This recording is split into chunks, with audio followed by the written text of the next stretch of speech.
Welcome back to our channel, Warriors. We are still growing. Today, an unbelievable episode, man. I'm gonna have a hard time diving into it because of the circumstances. I have a guest today by the name of Brian, who is a former inmate for the California Department of Corrections. His original sentence was 3 life consecutive sentences plus 60 plus 3. And we have him here today. What up, Brian? What up, man? Hector Bravo, unhinged. Chaos is now in session. What's up, brother? How you doing, man? Thanks for the invite. Welcome, dude. Oh, shit, bro. You said you're from LA, Los Angeles. That's right. We world champions, man. How old are you? We gotta represent. How old are you? About to turn 40 in a few months, bro. So Okay. I'm 39. 39. Yeah. Take me back to when you were 13 years old. What kind of stuff were you up to? No good, brother. No good? No. My story is not much different than most kids in Los Angeles growing up in the tough neighborhoods, you know. Was it a poverty issue? Was it a lack of opportunity? Location? I think it's a mixture of a few factors. One, the environment, the neighborhood, school, my parents, their parenting style, the fact that they had to work all day and not get to really be there to, supervise me or to. Let me ask you about that, man, because I've been telling people on the Instagram lately, hey, raise your fucking children. Raise your children right. And my parents worked like yours did. Do you see that as an issue? I mean, they're doing the right thing. Parents are going to work and they're putting food on the table and a roof over the head. But do you see that as an issue, or can it be an issue for not raising children or being present? Absolutely. You do?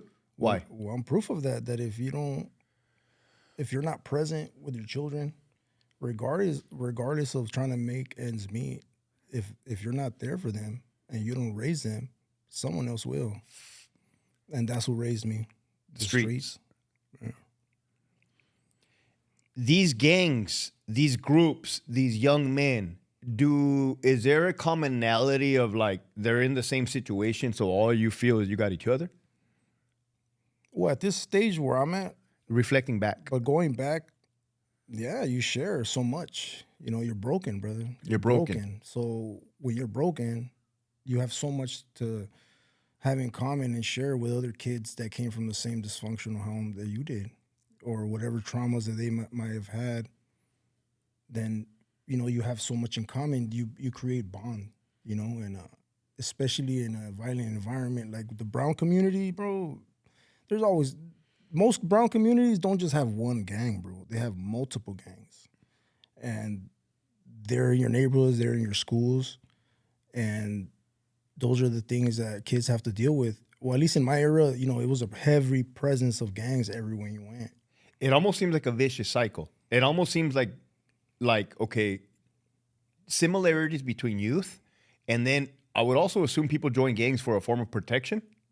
Well, I mean, yeah. I mean, I'm sure that was a factor as well in my case, where eventually you're tired of getting chased home from school from a different, because you live on the other side of the block or on the other side of the bus stop. You live on the other side of the city or the block that belongs to another gang. Right. As adolescents, bro, that you just, you bond with the kids you grew up with, and their brothers are from the gang already. Oh, it's a generation. You know what I'm thing. saying? My cousins were already gang members. My uncles were gang members, and my parents might not have been, but the influence was heavy, bro. The option was there, and I took it. Do you think government entities and politicians enjoy when minorities kill themselves at the bottom? Yeah, absolutely. Why? Because they're able to get away with their bullshit up at the top and pretend that they're coming up with solutions for money? Well, something I learned is that shit doesn't go up. Shit goes downhill. Shit rolls downhill.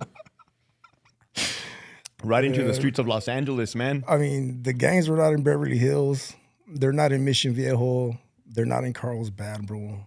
They're in brown and black communities, and I'm sure there's some white communities that are there's Like poverty, Elsinore. like Elsinore, like Lake County. I met a lot of white people from Lake County, from Riverside, Right. San Bernardino, and they have those issues too, but not like the brown and black communities, So I am definitely a believer that our communities have been underserved for a long time, for a long, long time. Not only underserved, but I would say like misrepresented as well. That, and you add white supremacy, that's a factor, bro. Historically, brown and black communities were put in these ghettos, with certain limitations. And even when you have people that want to make it, that have the will and somehow get the skill to do things, doors are closed on them, bro. Fuck. Because of their color of their skin or their race or their culture. And I believe, in my humble opinion, that that's as American as American pie.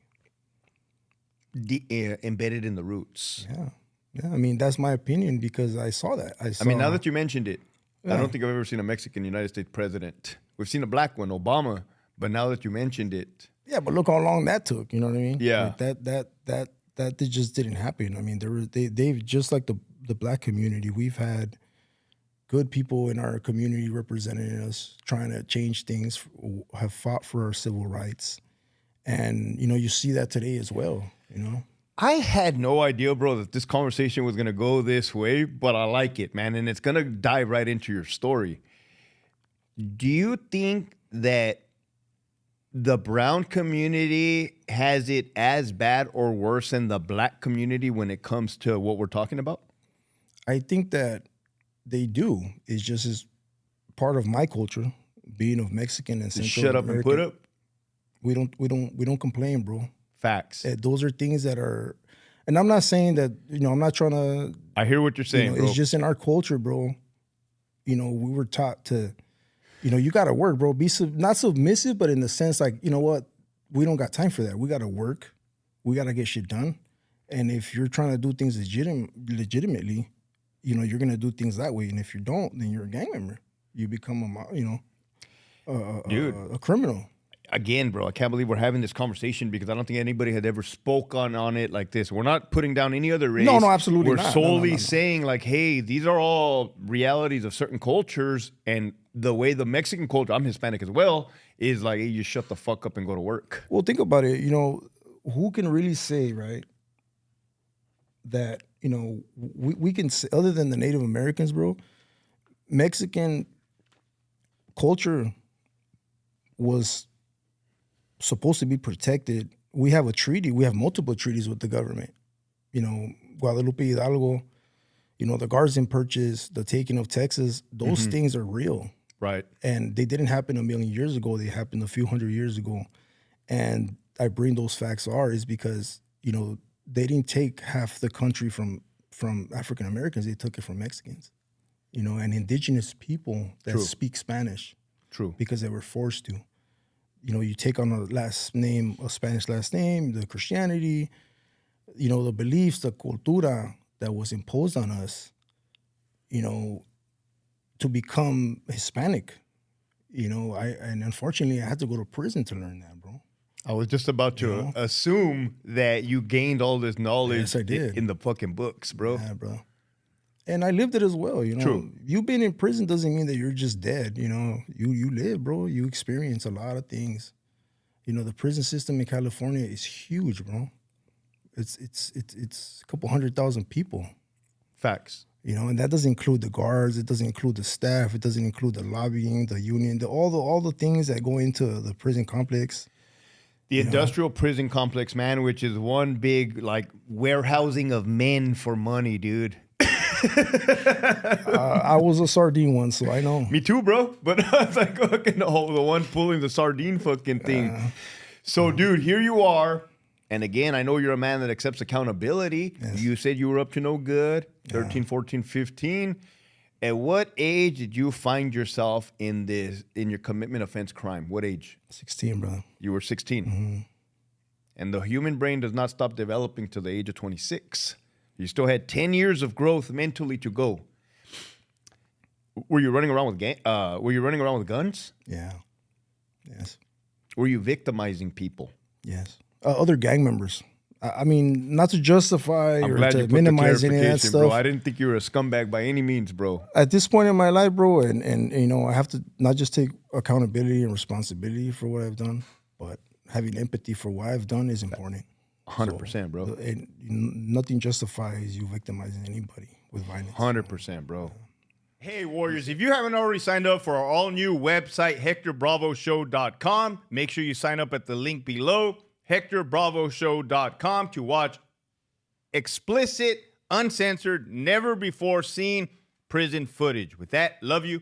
Keep pushing forward. He said nothing fucking justifies of anybody victimizing anybody. It doesn't matter what walks of life, man. That's why I'm glad we have these conversations, bro. Yeah. Two different backgrounds, same fucking message. When you got arrested, Okay.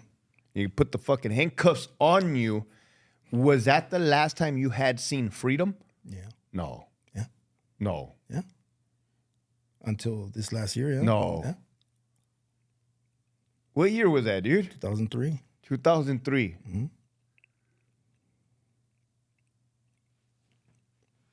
When they put the handcuffs on you, and I believe you said it was Rampart Division? It was Rampart, LAPD Rampart Division.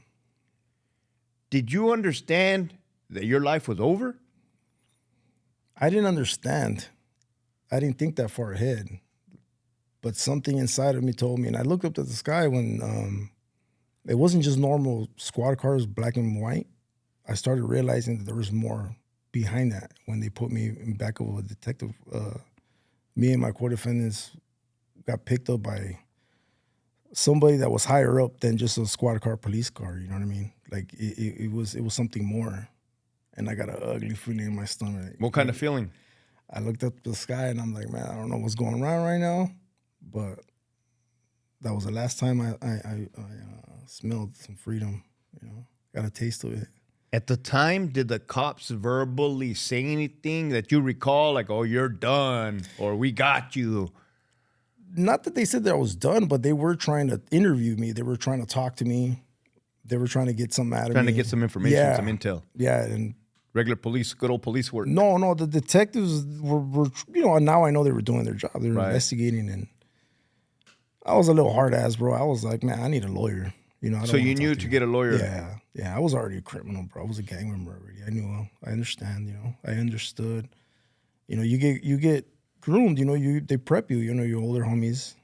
You know, the older people that came before you. They tell you. You know. Did you ever? Were you in the interrogation room? Yeah, they put you in there against your will, regardless of whether you talk or not. How many times were you in a damn interrogation room, bro? Well, how does it work? That's this specific moment that we're talking about. They took us down to the station. They had a room where they took me and my co-defendants in there one by one, and all of us were like, "You got 2 minutes to get in." So we came in and said, "I need a lawyer," and that's it. But one of them took a little bit. One of them took a little bit. Yeah, a little too long. Took a little too long, and eventually he would be let go after a certain amount of time? Yeah, bro. Now, that also impacted you and your other co-defendant. Yes, sir. Yes, sir.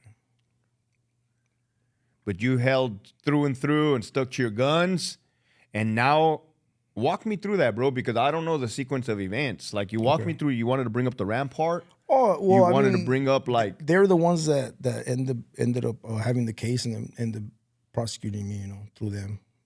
Rampart. So. Now, I know they have a lot of different... Have heard they've had a lot of scandals all throughout the years. Were they still up to their shenanigans at that point in time? Yeah. Allegedly? No, they they did it, bro.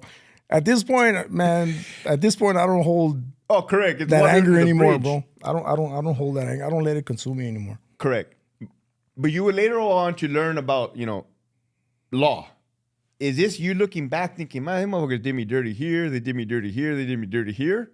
That's how it looked, like you reflecting back? I mean, my co-defendant that I was telling you about, he was 14. One of them, he was 14 years old. I was 16, he was 14. One of the protections that we have now is that, you know, you can't talk to a minor, regardless of what he's done. You can't talk to him without a parent or counsel or something, some type of adult or guardian. And they they forced him to talk by himself. Had him in there for like 4 hours, 5 hours, no food, no water. They pretty much squeezed him to say what they wanted to hear, and what they were concluding. So it definitely made my journey a little bit more complicated and dramatic. Yeah. Was that law in effect, or that right in effect back then? No. That you can't talk to a kid without a lawyer? No, of course not. Of course not. It wasn't? No. So that would eventually change in the future? The Supreme Court changed it, like, I would say 2011. I think it was JD versus I had no idea, dude. Carolina or something like that. I had no idea. I kind of just figured it had always been a thing. No. I mean, So regardless Yeah. whether it was a law or not, there's a thing called ethics, integrity, and right. And I was telling you earlier, like, hey, dude, I'm all about catching bad guys, but when you have them dead to rights, right? Not no funny business or planning shit or fudging the numbers a little bit. Is that what kind of like the truth is, bro, that I was up to no good, 100%? and they couldn't prove it. When they caught me with my hand in the cookie jar, it was just with guns, bro. I was a minor. The original charges were minor in possession of firearms and the gang enhancement. So that's how it started when I told you that they arrested me. And it's simple because it's not an issue, but a month later, they were supposed to release me because they didn't have any more evidence. At most, a camp program. At most. Let me ask you something. Getting your hand caught in the cookie jar for guns, what does that sentence look like? Well, as a minor, I had a couple of minor infractions before that. So I remember my public defender telling me, "You'll be out of here from 30 days to a few months. You'll be out of here." Everybody knows that. And then next thing you know, there's detectives and a new DA in the case.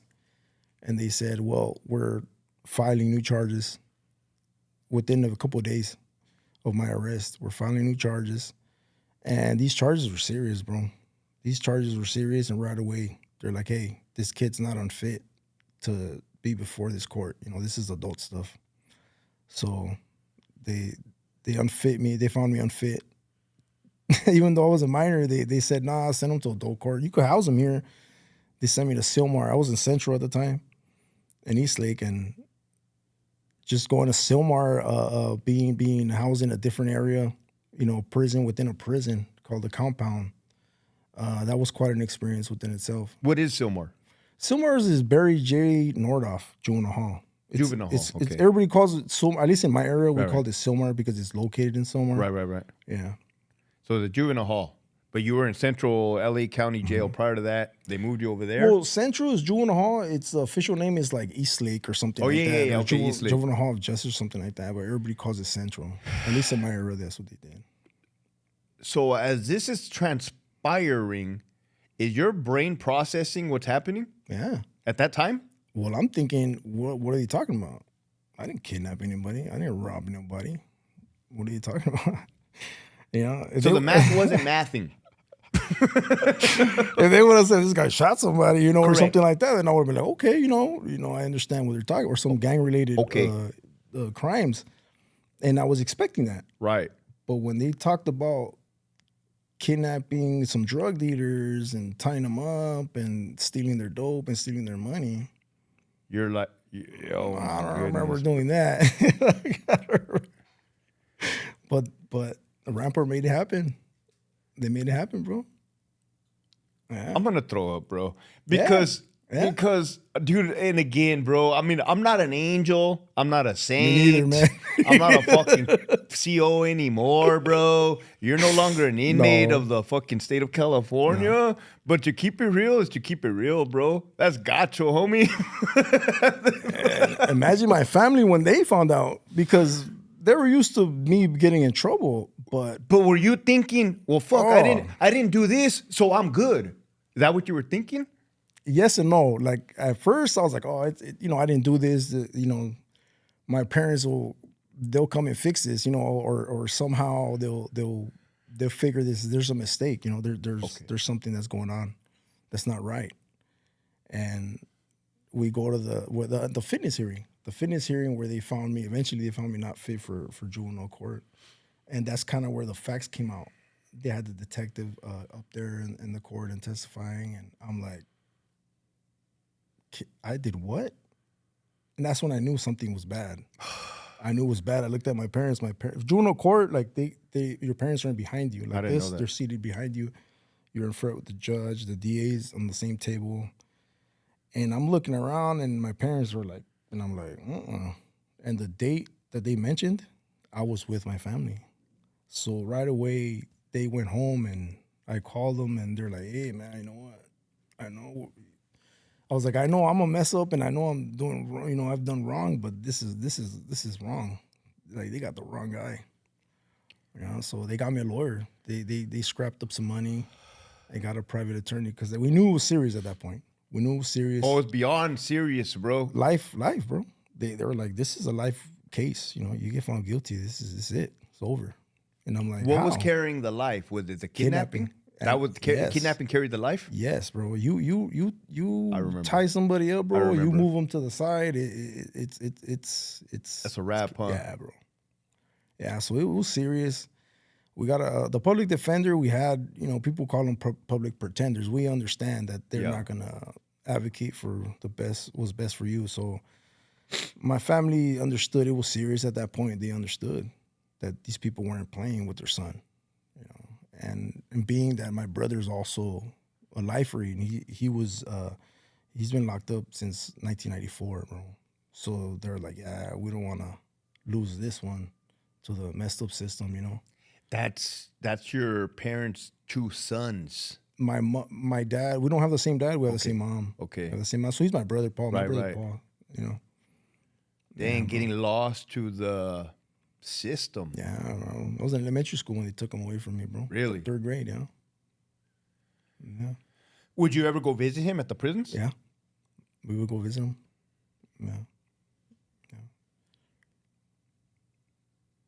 So as things are unfolding horribly freaking wrong for you and you're living a fucking nightmare in the year 2003, bro, they're accusing you of kidnapping people that you telling me you didn't kidnap, and I'm pretty sure you didn't kidnap them, because if you did, you'd probably say, yeah, I fucking kidnapped them. Yeah, I mean, I went down for some words, bro. That's not even the issue, at this point. Right. Walk me through what you said there was a jury? So because the crimes were so serious, I realized, my attorney told me, was just take a deal, man. They're doing something. I don't know what they're doing, but they're trying to prolong this case. And it sure sounds like the firearms that you were arrested with, they look like they like those guns, That's what he told me. And I knew, bro. Like you said, about maturity, right? You know what you've done in your life, and you know what you haven't done. And this kidnapping was something that I didn't do. So I was like, man, they're doing this for somebody to do. Now, what about the stuff I did do? That's what was going through my mind. I was thinking, man.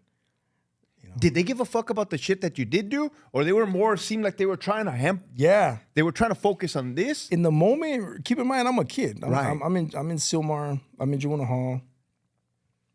They come raid the Sylmar Juvenile Hall, bro. And not just me, for my court offenders. They grab all our property. They're looking at our letters. We didn't know how deep we were in, man, with they had a task force. Help me understand, though, because I feel that anything that happens in life, bro, there's a reason behind it. Yeah. What was that reason? Were they getting a raise for, hey, if you bring down this crime organization for this, we got you? Why were they laser focusing on that? In my opinion, and where I'm at now, I look back and I see that what they were doing was that they couldn't get me for the gang-related shootings that I had participated in and I was guilty of. They couldn't prove it at that time. So the next thing was, well, they put my picture in a lineup and they showed some guy and they got him to say that I robbed him. And later on down the road, I mean, look, bro, at this point. It's not funny, bro. Yeah, I know, but bro. It is so fucked. You could have a Netflix series, bro. La neta, you could probably get paid for this shit, dude. Man, when I was locked up, I wrote to everybody. Anybody that would listen to me, they're like, man, you're guilty of this other stuff. We're not going to help you on that. And I have proof, bro. I have proof I didn't do that. They didn't care, bro. Like so they wanted you and they got you. The police report states, bro. The police report states the victim knew the perpetrators.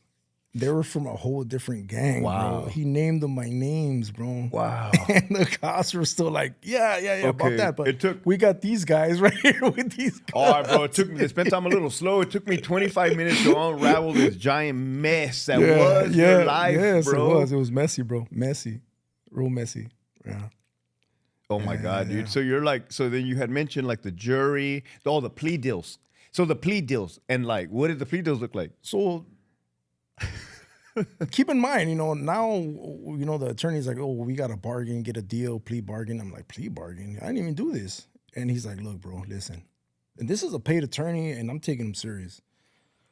They're transferring me from juvenile hall to adult court, in a little van like a dog. They had little vans that have cages inside. So I'm up. I'm up, and I'm paying attention at this point. This ain't funny anymore, So I'm paying attention, and he's telling me, like, look, man, I've been doing this for a long time. They know you didn't do this. They want something else. Wow. But they're buying time. Wow, dude. They're buying time, bro. I overheard them talk about something. If I was you, man, just take this deal. I'm gonna get something light. We'll get the guns. The guns you got caught with. That's what he said. That's where I get that term. Your hands in the cookie jar. You're done on that. We take this to trial. The jury's gonna hear you're a gang member. You got caught with your hands in the cookie jar with all these guns, stolen vehicle. You got a victim saying that it was you and others that looked like you, that fit the Southern Hispanic look. You're bald with a goatee.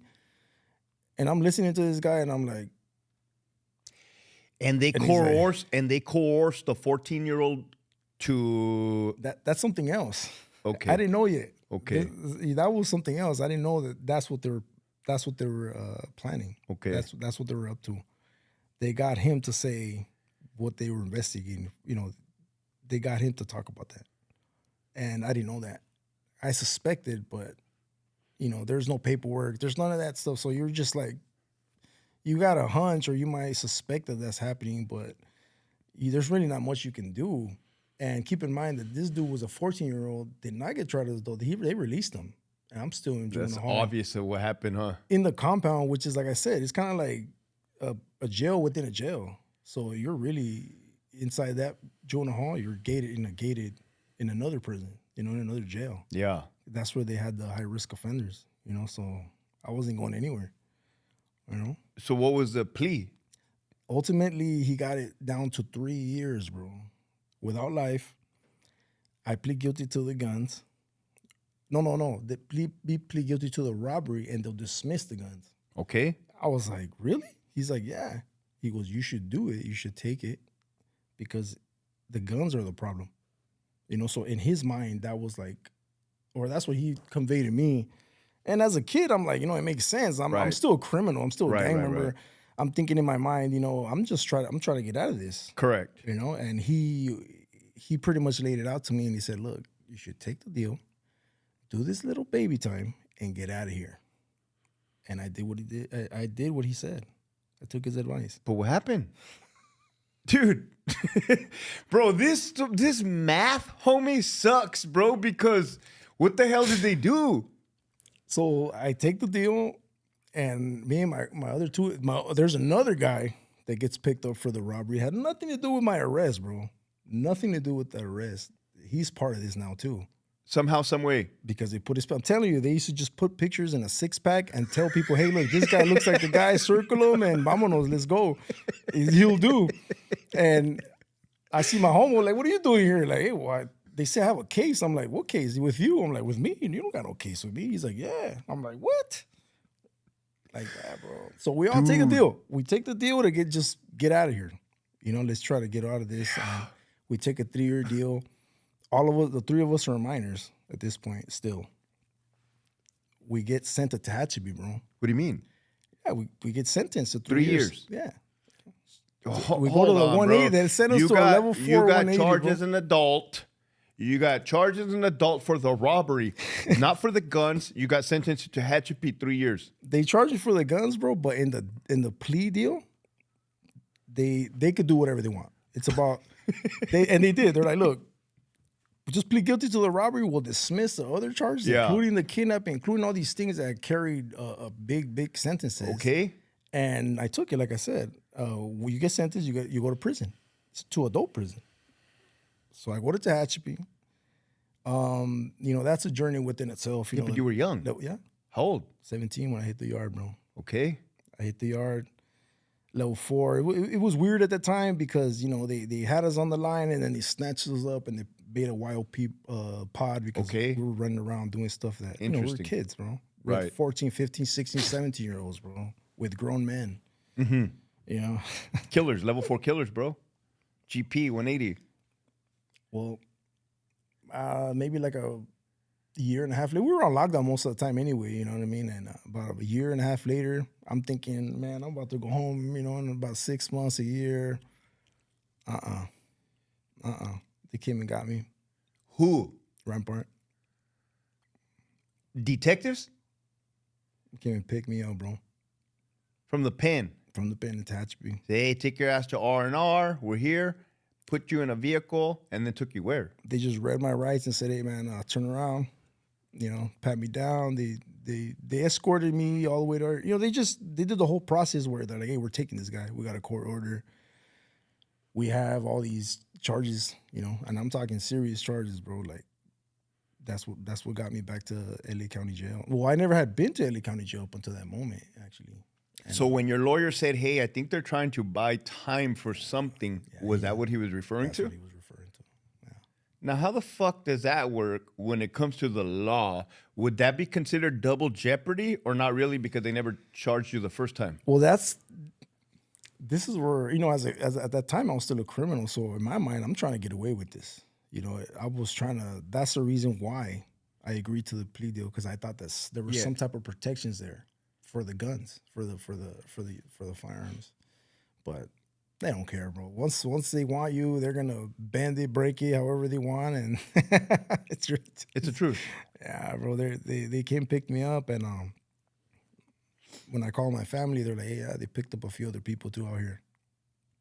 Real quick.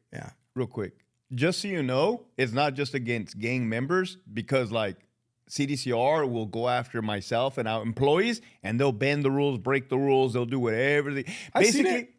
When basically, let's just say this: the government will do whatever the fuck they want to get you, and they're gonna get you. And with time, I understood, bro. That was the beginning of my journey with the system, right? Correct. And as with time passed by, I understood that those things are real, bro. It's real, dude. And I got to see it firsthand. I witnessed a lot of it. I went through a lot of that, Bro. So you had new co-defendants?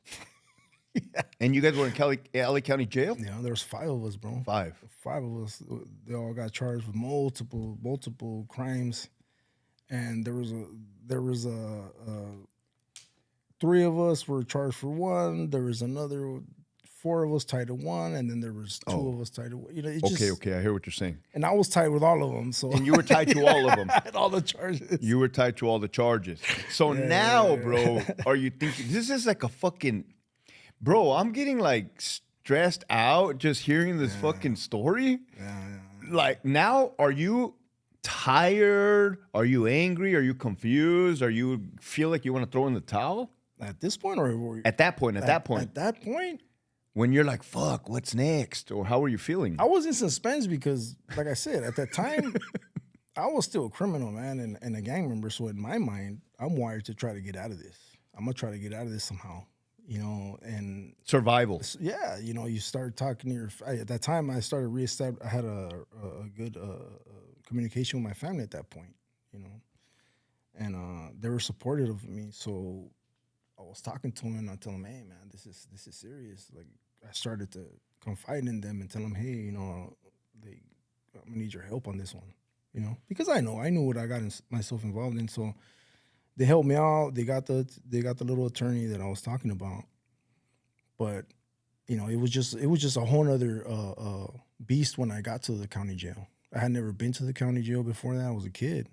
So by the time I went down there, I was 18, 19. What differences did you notice between juvenile hall and county jail, LA of all places? Well, Like program or security wise or privileges? What do you there's notice? so many. There's so many. There's a big difference. First of all, LA County Jail isn't they had a juvenile module, but you don't program with the men. We don't program with the adults. By the time I went back down for these new charges, they put me in Supermax. I was in the old county as well. I was everywhere, and it was vicious, bro. I mean, LA County, all the things you hear about LA County, it's real.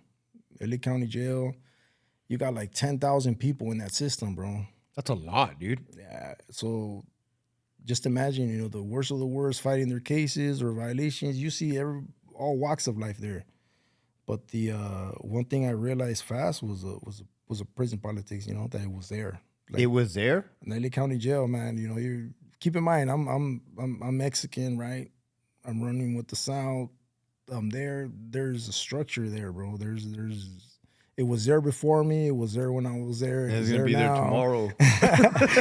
So it was beyond me, bro. I just got with it. I was like, I'm not gonna. You just got in line, dude. I just got in line with the good.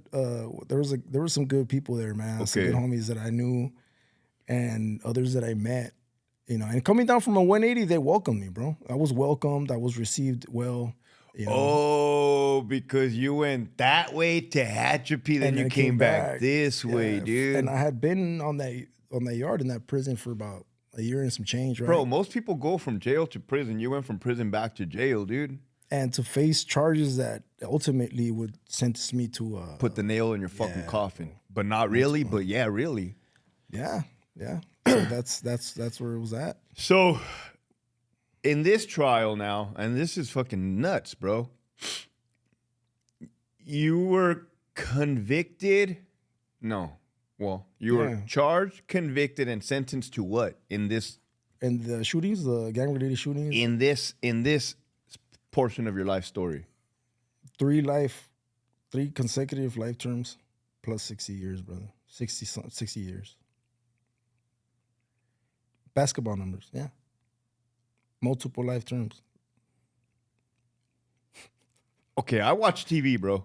There's a judge, there's the defendant, then there's a lawyer, DA, and when the judge says, "Hey, I'm sentencing you in this charge, I'm finding you guilty." What the fuck was going through your head, bro? Well, the jury found me guilty, so what he did was he recites it. He says, "Hey, you got found guilty of this, so I'm gonna sentence you to this." And most of the charges, most of the sentences that I received were mandatory. The life terms were mandatory for the crimes. The enhancements were mandatory, like the gang enhancement was mandatory. All these. But what emotions went through you? Man, bro, you could only imagine. I was destroyed. I was like 20 or 21 or something like that when I went to trial. Did it feel like did your? I want to know, bro, because I would fucking like almost pass out, bro. If I heard that my life was gonna be done, I would be done, bro. Did your like legs get wobbly? Like, did you want to throw up? I think I had come to terms with it, bro. When they originally charged me, when I was in Tehachapi, I knew, bro. I knew. I knew once they slapped, like where I come from, look, in the Bronx community, let's be honest, bro. I hear you. I hear you. My story is not unique, bro. It's really not. It's not. I mean, you see it. In my community, Brown community, bro, in prison, you run into people with the same story.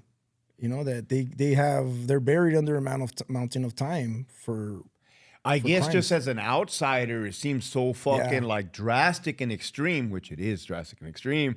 But if you're already in a system that like perforates that or whatever the word is, it's like you're kind of expecting it. So I'll give you an example. When I was in juvenile hall and I was a Silmar, getting tried as adults, me and my co-defendants were probably the only ones in that time that didn't get LWAP, life without parole. Wow. Or basketball numbers that ended up equating a functional equivalent of LWAP, or a lot of other numbers, right? So we were one of the few ones that didn't get life, didn't get an out time, because we took that plea deal, went up there.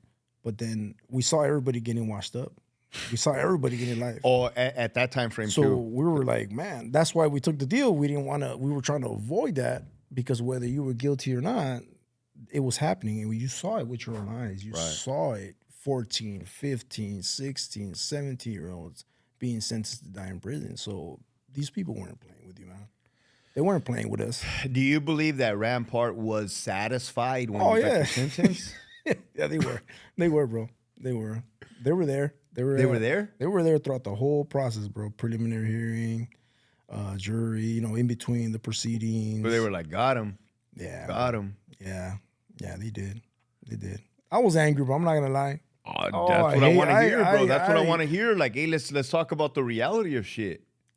It's just I'm not that person anymore, But in that moment, dude, I totally understand you're not that person anymore, bro. In that moment, bro, I was angry, bro. But there's a lot of young mocosos that need to hear this because you don't want to face all day in a California fucking prison system.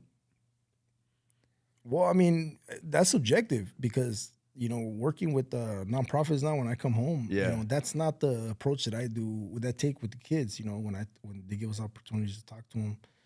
I don't do that. Well, you don't do what? I don't tell them, like, hey, you don't want to do that. At that age, they don't want to hear that. What do they want to hear? They want to,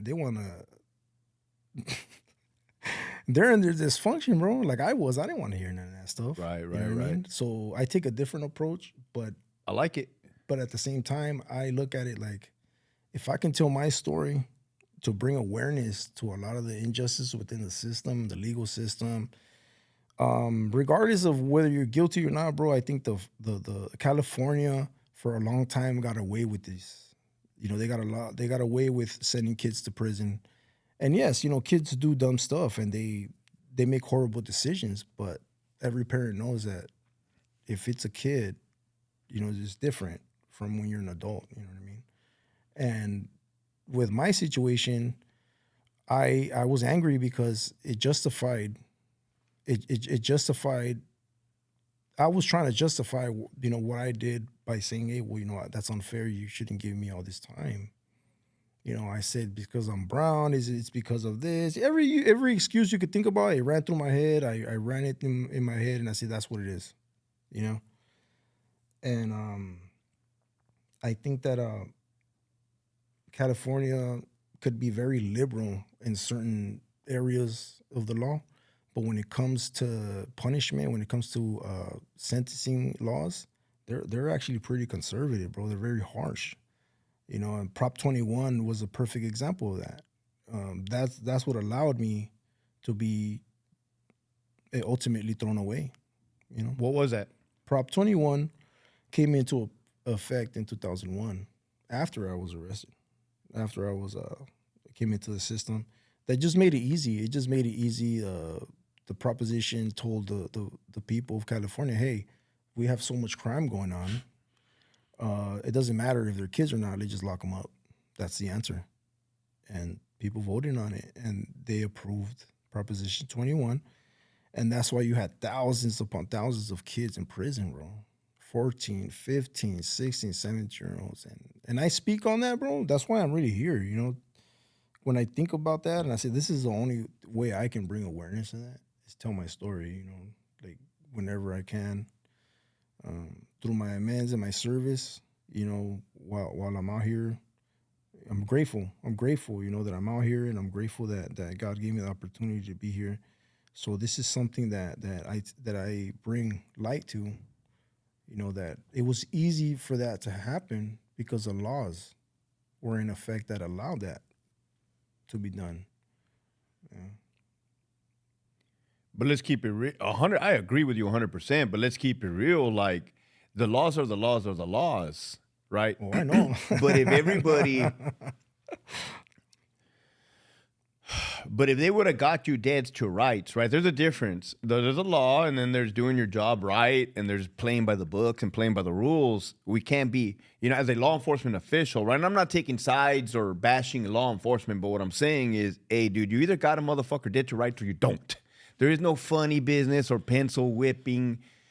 I mean, I get that, right? In theory. And I've been guilty of it too, bro. In a riot, in prison, hey, you're guilty. Yeah, I don't give a fuck. I've been through that too. I understand. You get caught up in that. And right? You, and you. I don't know if it was you or not, but today you're it. Yeah. Oh my God, And bro. So I appreciate you saying that last part, bro, because that's what is effective. Yeah. These youngsters hearing that, your story. It's weird too at the same time, because I one of the experiences that I remember is thinking, they can do this to me, right? But I can't smoke tobacco while I was in prison. At that time, we had tobacco. And if you were over 18, you could smoke it. You could buy it, you could smoke it from the canteen. Yeah, bugler. So they had a bunch of our pictures up in the canteen, right? They had us a bunch of the ones from that were kids, with a little sign that said, "Don't sell these guys tobacco." And I would be mad, bro. I'm like, what do you mean you can't sell me tobacco? You sent me all the way up here. You tried me as an adult. Right. And you can't sell me some tobacco? This is bullshit. I'm in prison with grown men, and you're worried about my health. It's like the military, dude. You're not old enough to buy alcohol, but you're old enough to go to war. So you die. kind of see, yeah. So after Tehachapi, did you go to a reception, or did you touch down on a? Well, they had a reception center there, but because I was a minor, they processed me there. Everything was processed there. And But what state pen did you touch down at? Tehachapi, CCI. You went back again? No. When I first went up there, before I had the shooting cases, right?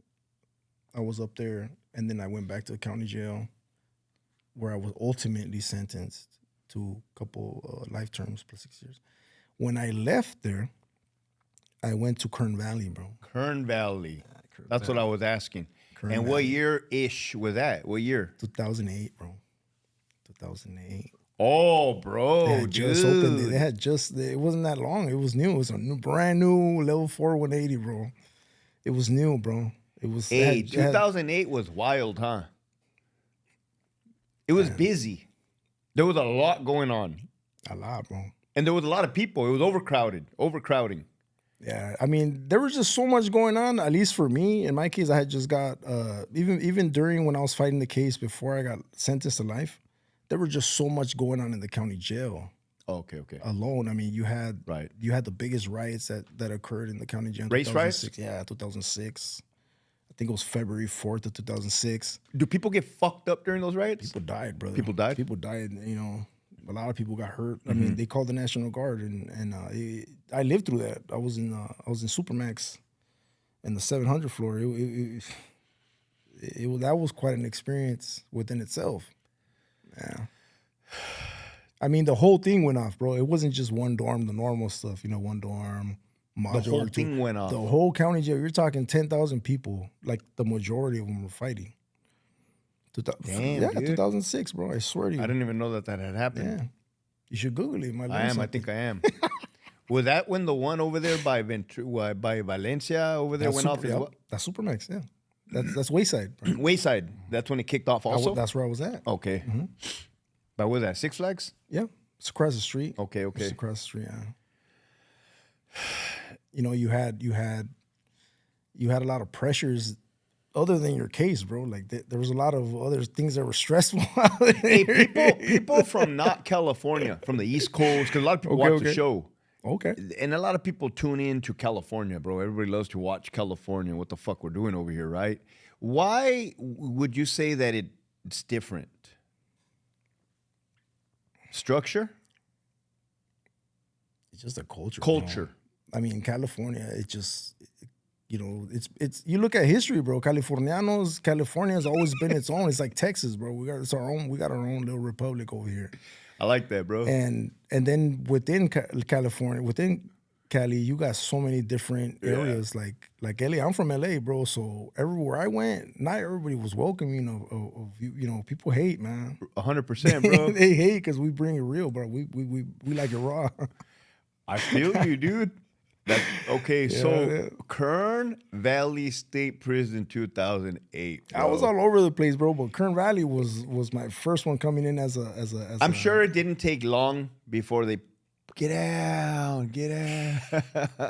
Well, that was Tehachapi was like that. But Kern Valley coming in, it was just different, bro. It was just different. More violence. Yes, but it wasn't really the violence. It's just that well, let me tell you, if I could share with you. Share, dude. I was interviewed. They interview when you pull up to a new joint. They interview you through the process when you're getting off the bus through R&R. And I remember lieutenant or a sergeant. They interview everybody. And when it was my turn, he told me, he asked you how old are you, you know, who you run with, you know, all that stuff, you know, your history and all that. And he told me, he's like, man, he's another youngster. And I was like, what? He's like, yeah, man. He was this prison. Nobody's older than 35. What the This fuck? whole prison, everybody got life. The majority of people are lifers, and everybody's under 35. And that stuck with me, bro. It stuck with me because when I went to all these other level 4s and 180s, it wasn't as violent as Kern Valley. And right away I understood, you know, that you put a bunch of youngsters together, bro. It was like a huge YA in the adult one. It was like a YA on steroids, dude. Yeah. And then that place, Kern Valley, at the yard where I was on at the time when I landed, it was a shoe kick-out yard. So imagine that, how much people were really, they were serious about what they were doing. And, you know, you just have to come to terms with those things, bro. There was zero hope. There was zero At that point, no. hope back in 2008 regarding lifers. Oh, no. And I know this for a fact because I was a Centinela. And we felt bad. Yeah. Youngsters with life. We feel bad, bro. It's not a cool thing to be, you're done. I know, bro. What was it like to not have hope? Well, first of all, I didn't look like this. You see, I think I shared with you a picture, right? Yeah, you look like the part, bro. Straight soldado. And that's why I became that, bro. You know, You just embraced your environment. it's not that you embrace it, it's that you have there is no other option. There is no other option. And for me, like going protective custody or something, that didn't make sense to me. I'm like, nah, I'm not doing that. That didn't even cross my mind. My mind was like, this is it for me. You know, this is my brother. We knew, like, as from the streets, being a gang member, you understand that that's part of it. It's like you going to college, you know? It's like you understand that this is part of it. I've never asked anybody this question, but I'm kind of interested because I've always wanted to know. Sure. On the streets, as a kid, you have things to look forward to. Nintendo, ice cream, riding your bike, fucking whatever. In prison as a youngster, fucking facing all day, what do you have to look forward to? Just earning your little bones, you know, trying to get people to respect you, to look at you, you know, in a way that, you know, the last thing you want to do, you know, I mean, I understood right away when I got there, even before that, in Tehachapi, I knew I wasn't the strongest man in the world, bro. I understood that I wasn't the toughest homie there was. That experience humbled me right away. Like, you got people that could do 1,000 push-ups on command and 100 pull-ups like nothing. Facts. You know, on all races, bro. Facts. Not just the blacks, the Mexicans. Everybody's healthy. At that time, too, they were fucking built different at that time, dude. There was no weights, bro, on the low. You know, Yeah. so we had, you know, there's people that work. Everybody was working out, bro. Everybody was healthy. There wasn't that much drugs on the yards. There wasn't, like now, you know how there's a lot of drugs in prison? It wasn't like that in the low 4, you know? So that was a different dynamic within itself. So for me, the low 4, you got to get with it, man. You have to get with it or you're going to get left behind. That's just the way I thought and the way I was guided as well. What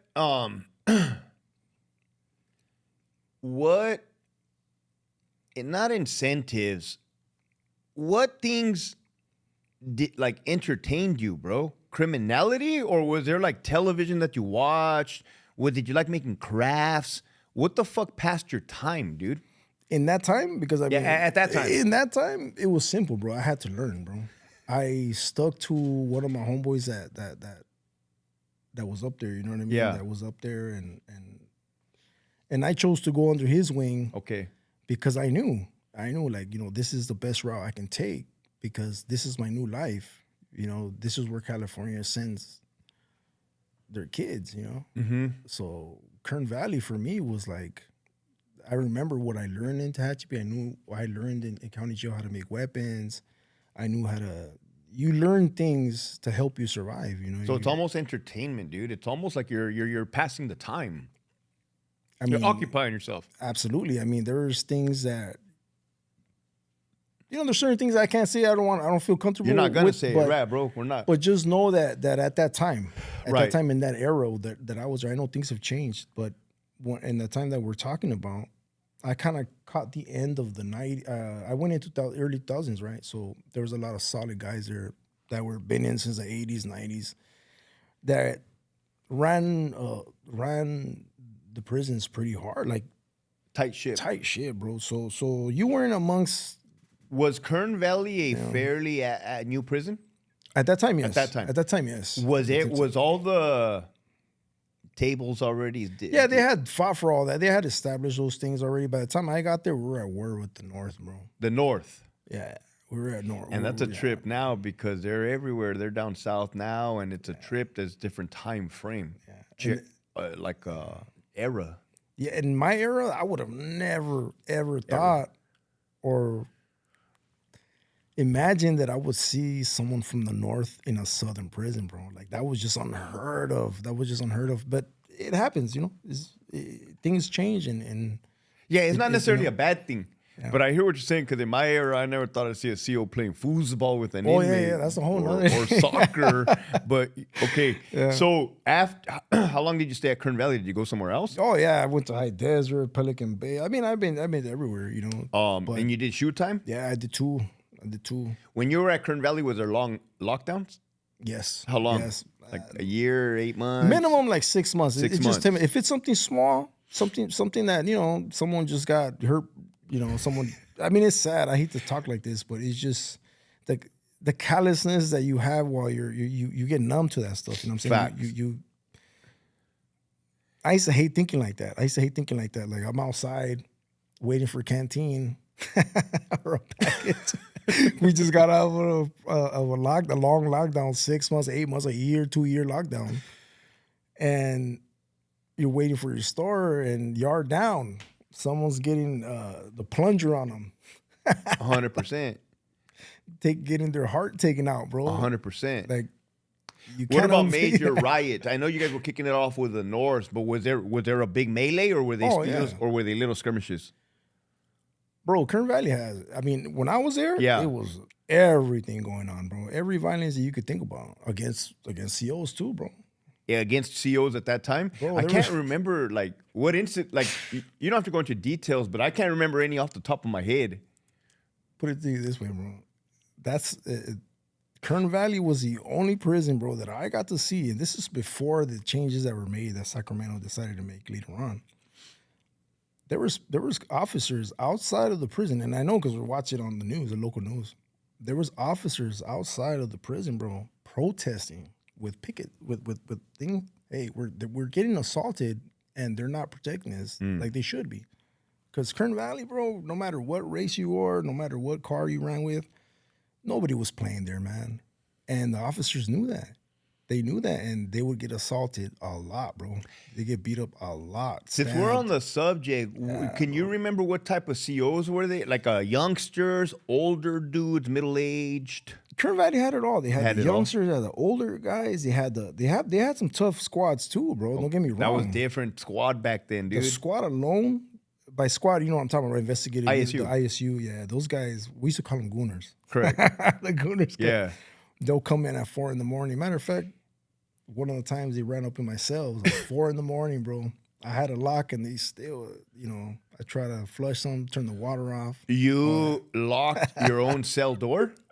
That's a trip, because most people from the viewers don't understand what that means.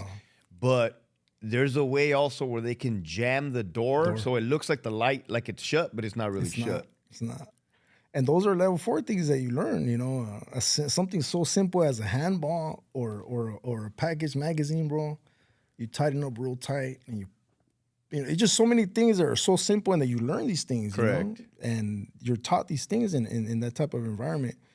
You lock the door, and they can't come in no matter what they do, because, Yeah. 4 a.m, wake up. cuff up. Right. Hell no, trying to get rid of the evidence. Right. And, those are the type of things that happen. At that point in time, they were also validating a lot of dudes. Oh, yeah. Yeah. Right? And I was a new CO during that time. Again, bro, when I was new, I didn't understand the big method to the madness, the big picture of what was happening. It's the way he looked at us like, oh, this guy is doing this, that he's going to go away over here. It was almost like they wanted to also. Was that a goal? Yeah. This is where it gets slippery and slow for me, where I could talk about certain things, but like we don't have to, and we're not going to. But real quick, the at that time when I went into the system, it was the Mesa era. So because you have young, strong, intelligent, aggressive men, bro. You're talking men, even if they're young. These people are ready to kill and die for what they believe in, bro. So you saw a lot of power struggles.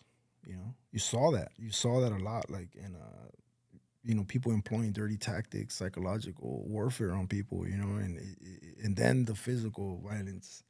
And when you saw that, there was nothing that the officers could do about that. You couldn't stop something like that on a 180. You can't stop people from wanting to kill each other. So I think that later on we started seeing was they just slammed the ones that are running this down. So that you saw that a lot. Like a lot of my cellies, they tried it with me. There were a lot of people that they tried it with you. They hit you with a packet. I never got hit with the packet because I was smart, bro. I still am. But they tried. If I were to show you the 1030s that they would drop on me, bro, I'm sure you know how it is. There's people that are scared that they'll say, hey, this guy's doing this. He's running with these guys. He's doing this.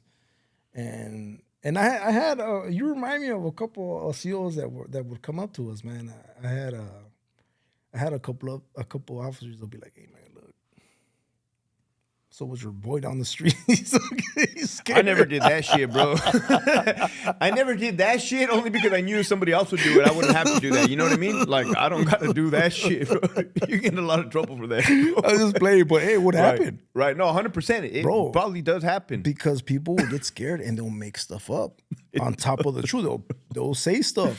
So the officers had to come in and lay stuff down. Oh my God, and bro. They couldn't do anything about it. So slam them down, put them in the shoe forever. That was, So you see with a repetitive pattern for me, bro, lock everybody away. Lock everybody. That's the answer. Lock them up. Prison within a prison. Now let me ask you now, bro. You sitting here in this chair, is that the answer? Clearly it's not, right? For me, it's not, bro. But are you saying, hey, people, do the hard work and find out the truth? For me, I'm not for me personally, I think I'm more like a moderate. I'm pretty liberal on certain things and I'm moderate on certain things, and I could be conservative on certain things. But, I had to work for mine, bro. I had to really, really take a deep dive into myself because the parole board wasn't going to just say, oh, yeah, well, you did all this time and you're a kid and, it doesn't work that way. It doesn't work that way. They want to be convinced that you're no longer this person. So for you to convince someone like that, that's not easy, bro. Especially if you have such a violent history and such a history of street gangs, and then you go into prison and you continue doing that, and then it just evolves into something else, which how we can't really talk about 100%. And it just becomes like, who's gonna want to sign off on someone that has 3 life sentences plus 60 plus 3, and then you go to prison and you get involved with organized crime? 100%, bro. I get it. They don't like that. They don't like stuff like that. Bro. So it was hard, bro. It was hard. It was hard. My God, dealing with all those things, But that made it happen, So. I totally understand that you're a grown-ass man now, bro, and that you have changed your ways, right? Yes, I have. Bro. I totally see it, and I feel it. But, like, as we progress through this story, I need you to explain to the viewers what it was like in 08, 09, 010, being a lifer, no hope, and like you said, in shape men willing to kill in a violent fucking prison system. Like, what was that like, dude? Now, all I can tell you is that being amongst all those men that are ready for that, you have to become one of them, bro. There's no other way for me. In that moment, that was my reasoning. You know, Was there people that didn't make the cut?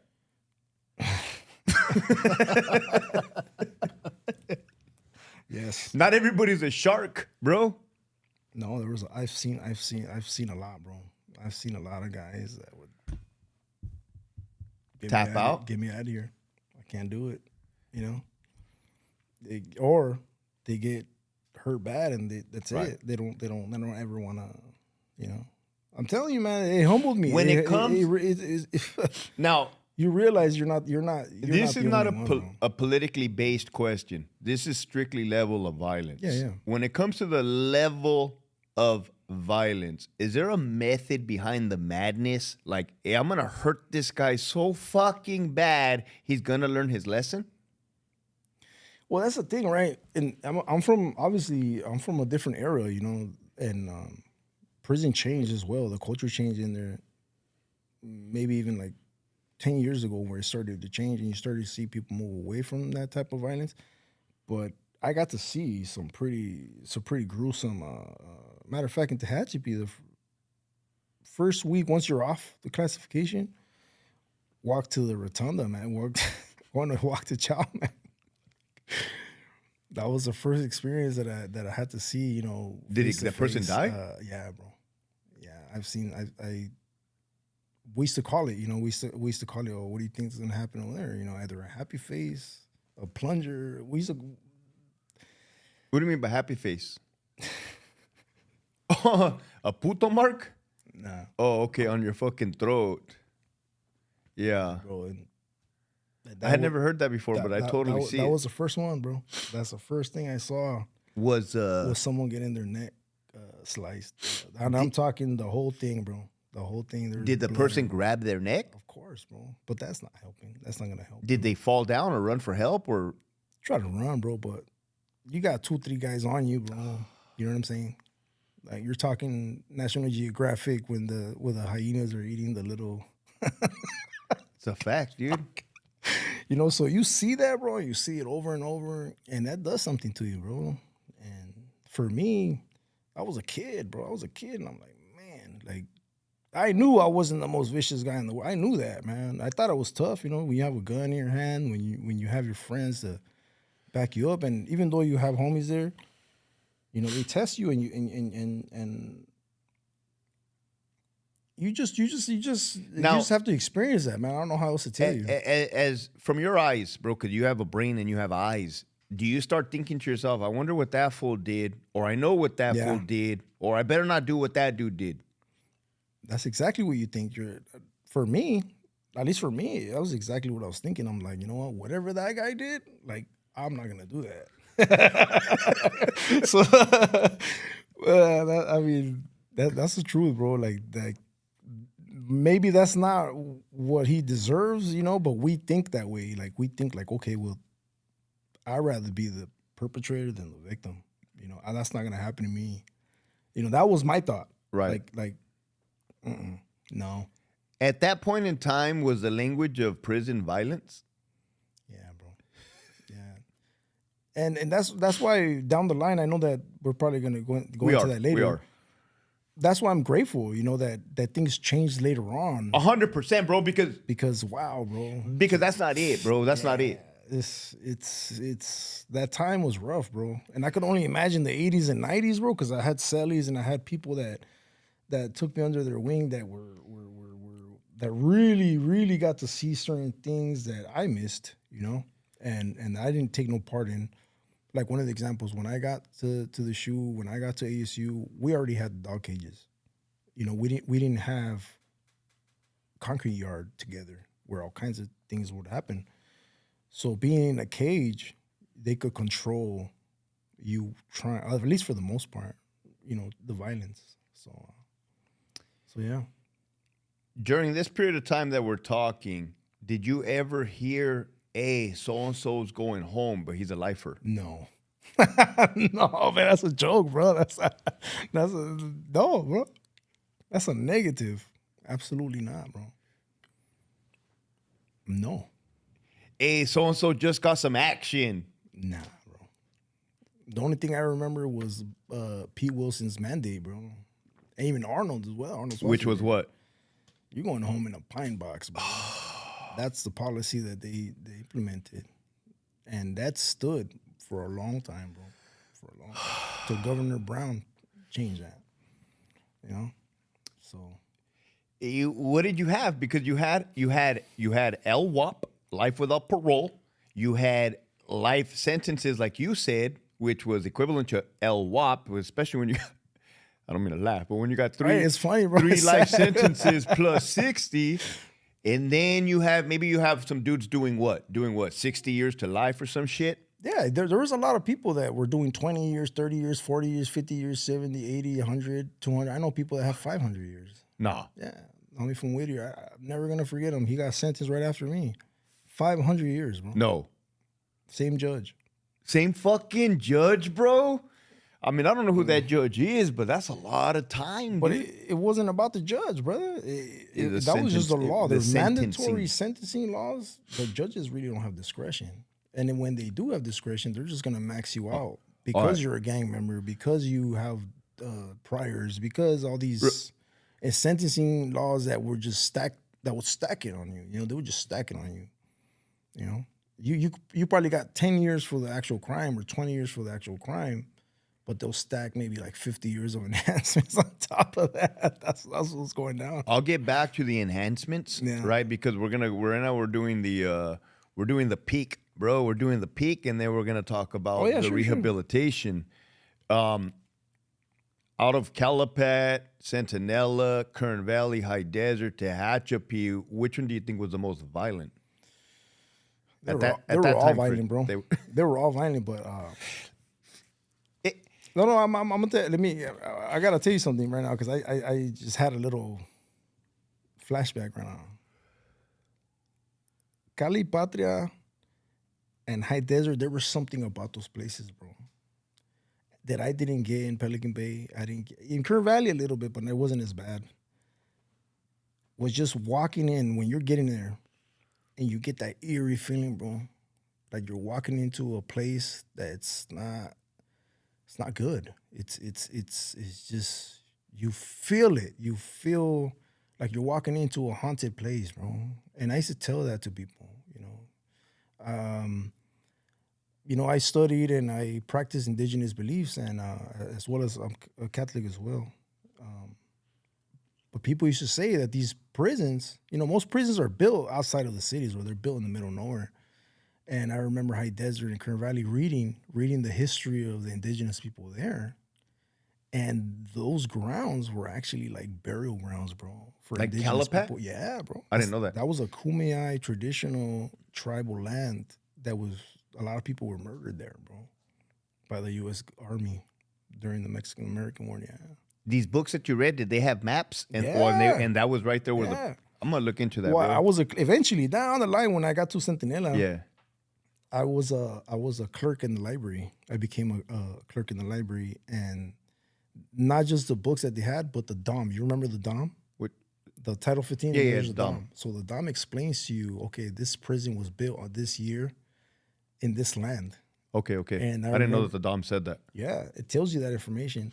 And I remember reading that about High Desert and Calipatria. And even though I felt there was like an eerie feeling when I got there, and while the whole time I was there, it was bad, right? Snake pit. We used to call it the snake pit. Yeah, because it was. Everybody, bro, the inmates, the cops, everybody was just all, man, it was all bad, bro. It was bad, bro.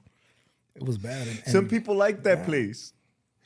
I mean, I liked it too. Don't get me wrong, bro. There was everything you wanted. It was there. You know what I'm saying? It was different, bro. But at the same time, bro, I've never seen so many people get butchered, my boy. Like so many people. It's not even funny, The cops are aggressive as well. We were going with the cops. It's always had that reputation. You know what I mean?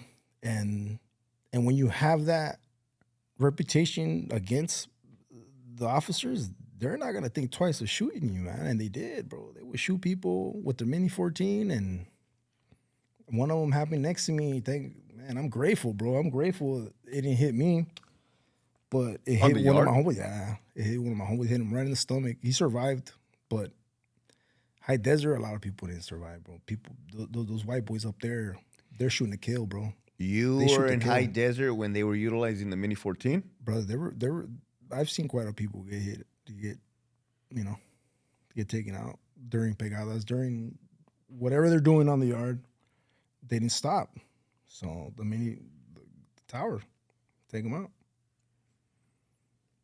That was reality, 180, bro. I mean, it's just. Did it snow in high desert? Bro, this snow, never. I've never seen snow like that, And you're from LA, which I'm is from Southern LA, bro. California, Ain't no snow in dude. LA. Ain't no snow in Las Vegas. And the COs there, bro, never gonna free. At least Calipat has some Mexican cops, bro. Hey, how are high desert COs, bro? Oh my God, bro. At that time, big old corn-fed racist white boys, bro. I mean, and I remember that when I left, they were starting to get I don't know what they would call it, but they'll transfer new recruits. Oh, they were like strike teams. We sent a lot of dudes on strike teams up there, which would basically, that means that they'll put a memo throughout the prisons. Hey, if you want to go work in high desert or Pelican Bay for 60 days, you can. So that's probably, maybe you were seeing like a rotation. We started seeing that before I left. I started seeing like some Hispanic and black officers, but the officers that were the majority, bro, I'm talking backwoods, redneck. I mean, with all due respect, no, I hear you. Is there a difference? Being a Mexican inmate in California, is there a difference when it comes to races and officers? High desert for sure, bro. If you know, you know. If you don't, then you don't, bro. I don't think it's a secret, right? If everybody says the same thing. Yeah, that's. I mean, for me, it was, bro. It was just that was a known fact. It's just the way it is. Yeah, bro. And everybody knew too that in Calipatre and Centinela, the majority of the officers were Hispanic or Mexican, because it's right there. Mexican descent, And it was different as well. It was different, the experience. Being a youngster in the system, the state of California had at the time 33 prisons. Was there preference prisons priority that people would rather be at? It just depends on the era that you're talking, because I spent almost a quarter century in there, if you think about it. Right. So things changed throughout that time. So in the beginning, the preference was to go down to a lower level prison, which for lifers, for me, the cap was a level 4 270, which was Calipatria, Centinela. At that time, it was Salinas Valley, I think the yard. And I think one more. I think I'm not too sure if it was Lancaster, but someone else. There was a level 4 270 somewhere. Maybe High Desert. I'm not too sure. But I never made it up there. But that was like the best thing you're going to get as a lifer, is to come down to one of these level 4 270s, because the 180s wasn't it, bro. There wasn't it. There was no programs there. There was nothing, bro. You ain't getting no visits up there. It's like there's not really much there for you other than violence and prison gang politics, bro, and certain expectations of you. You know what I mean? But something has to give. Something has to give. They say level 4 180 GP is more secured, which it is, right? The sections, but there's still violence. Then you have a level 4 270, but there's still violence. So is there a give and the take? Do you give inmates more program, or is there just always going to be violence? That's a tricky question, because that's a loaded question. I'll tell you why. Because at that time, it made sense to me that you put a bunch of angry men, right, fit, ready for war, right, because that's all they have, to fight for their gang beliefs, whatever their cause is. You put them all together in one small place. You take everything from them. You strip them from their humanity, bro, and you just here you go. I mean, no hope.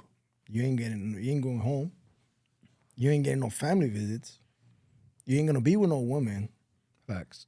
You know what I mean? They strip you down to your bare minimum, bro. At that time, it was. People have called it draconian, and it is. Now that I'm out here and I realize that yeah, it is draconian maybe because they strip you down to no contact with your family. You're on lockdown. You're only around people that resolve their issues with violence. There is no hope in you ever getting out. This is a place where you can't expect something good to happen there, bro. It just you can't with those type of ingredients.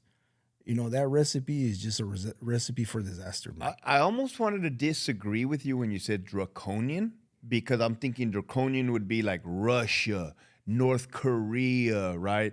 But if I really think about it, at that time, draconian, and then putting the people in the shoe for 30 years, that is a draconian act, right? Stripping everybody from their identity, locking them away, and give them nothing but negativity. That is draconian.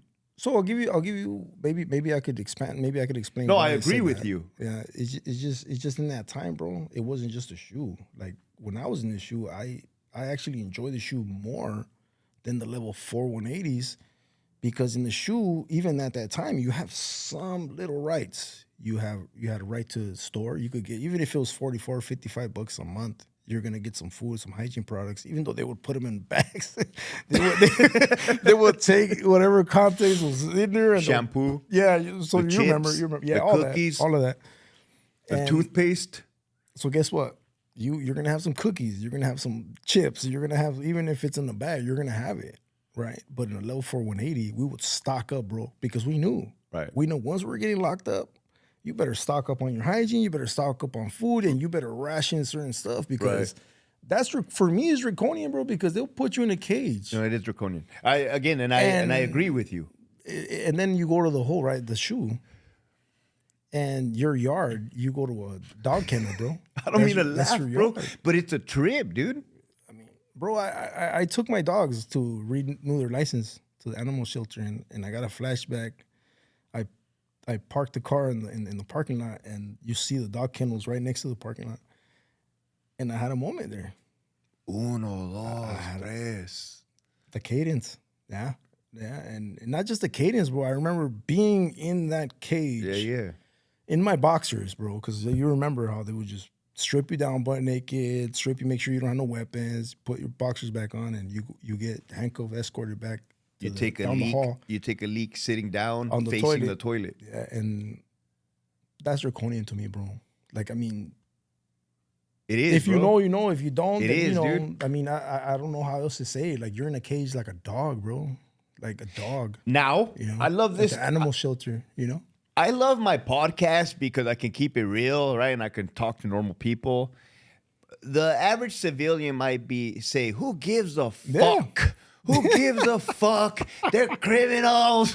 They deserve that shit. What's the reality, dude? What's the reality? The reality is that, hey, assholes, one day they might get out and be sitting here like sharing a fucking story that's worthwhile. Like, that's real. That part, but you also, I've come to understand that, I'll give you an example, right? There was a pattern that I saw growing up and throughout that whole time. And I hate to bring it up, but it's the truth. You see a lot of brown and black people, bro. Indigenous, even Asians a little bit, because that's where the gangs are at. That's where the gangs are at. That's where the crime is at, and that's because the government, whether it's local, state, or federal, they don't give those people what they got coming. They don't give them good quality education. They don't have access to these things like other communities do. And I'm not trying to justify what happens, bro, but when you have communities where there's ignorance, there's lack of education, there's violence, there's gangs, there's you have a big immigrant enclave where people, I mean, they're just trying to survive, bro. And the government takes no responsibility in being historically racist against brown and black people. I mean, you just take no responsibility, and you just say, oh, well, do good with what you have and you won't end up in prison. But that's what happens. These people end up in prison because there's a lot of limitations to people that come from these communities, bro. And that's my opinion. I know there's a lot of people not going to agree with that. That's not an opinion, bro. That's the fucking truth. That's your experience. But That is the experience. like you mentioned, there's a lot of people that don't care. They did the crime. They got to do the time. But those people are ignorant, bro. And it's unless they're willing to expand their mind. Like, hey, hold on, let me hear what this dude has to say. Well, that's the thing with me. Is like, okay, well, punish me for what I did do, right? And give me a fair sentence, right? Give me a chance. Treat me like a human being that deserves the second chance, bro. The opportunity to rehabilitate himself. And when you throw these people away in a concrete jungle, bro, where there is no rehabilitation, there is no education, there is no opportunity for that, then you're repeating the cycle, bro. Facts. You're doing what you did in this community. You're doing it in this, and you should know, you know this, bro. Prisons are actually, they're not in isolation, bro. They're a tiny town. Microcosm. See, that's why I like you, bro, because you keep it real. There's a business behind it. I'll give you an example. Calipatria and Centinela, there's nothing but farm fields out there, bro. You're next to the border in Mexico. I'm from there, dude. That's my hometown. I grew up there. So you know what I'm about to tell you, that those two prisons, the only reason why there's population out there, border work patrol, out there, and border patrol. Yeah, you're right. Border patrol. Those two prisons and border patrol. You know, it's the economy. High desert too, bro. If it wasn't for Susanville and high desert, none of those communities out there would have jobs, bro, like that. You know what I'm saying? So it's also job security for that type of people, you know. Our goal for 2026, bro, is going to be to wake these motherfuckers up out on the streets to realize where the real problem lies and then fix it. Well, California, like I said, you know, historically, man, California, you know, we do our own thing as far as our culture, but when it comes to laws, bro, and policies that the state government has employed and has applied, don't benefit us, bro. Let's be honest. They benefit the corporations. They benefit people that, you know, they benefit them and PIA, they're fucking making peanut butter packets for fucking like millions of dollars. And even up until recently, when they're talking about raising the pay for prisoners, and nobody cares about that. But when you put it into context, you're in prison. You're already paying for the crime. You're being punished by being put away for whatever time they're being sentenced, and you're being tortured, bro. I'll tell you why. Because, like I said, most prisons are not next to where you're from. True. They're in the furthest corners of this state, bro. And this state is huge, bro. Right. This state is huge, and when you go to Pelican Bay, bro, High Desert, you go to Centinela and Calipatra, you realize how far away from home you are. 100%, bro. Up the mountain in Tehachapi, you know, in the forest of Eureka over there in Crescent City, you know, you're far away from home, bro. You know, and tell me the first time you caught wind of a dude going home. I knew him. You knew him? I know Mario Ortiz. Shout out Mario to Ortiz. Mario Ortiz, yeah. Mario Ortiz from Long Beach? Yeah. No. From Longo, yeah. He's at Longo, yeah. No. Yes. He was the first person I ever saw go home, bro. And that gave me so much hope, bro. Mario Ortiz from Long Beach. You had a brother. Yeah. What a freaking small He paroled from Centinela. world, man. Yeah. I know that dude. I'm never going to forget I know that dude. Yeah. He was the same thing as me, 16 years old. He did 23 years. Level Wow, 4, bro. all that stuff. That guy was a real deal, man. He is a real deal. And to see him parole from a GPR, bro. Almost had like I had a full circle moment, bro. 2017, bro. He paroled in 2017? We had been in a few places together, bro. And at that time, you know, like I said, Governor Brown had passed SB 260, bro. So I just found out that Ortiz paroled. Hey, shout out to you, dude. You remember me, bro. We were there, dude. Hey, happy for you, bro. yeah, Solid dude, good bro. dude, respectful. What a fucking trip, bro. yes. So that dude was my porter in Charlie 3, Charlie 4, bro. Oh, man. Oh, fuck. One time I was going to fight an inmate. It was a long story. And he said, hey, Ferrell, I don't think you should do that, man. And I was like, hey, dude, just lock it up, Ortiz. But he was my porter. Yeah.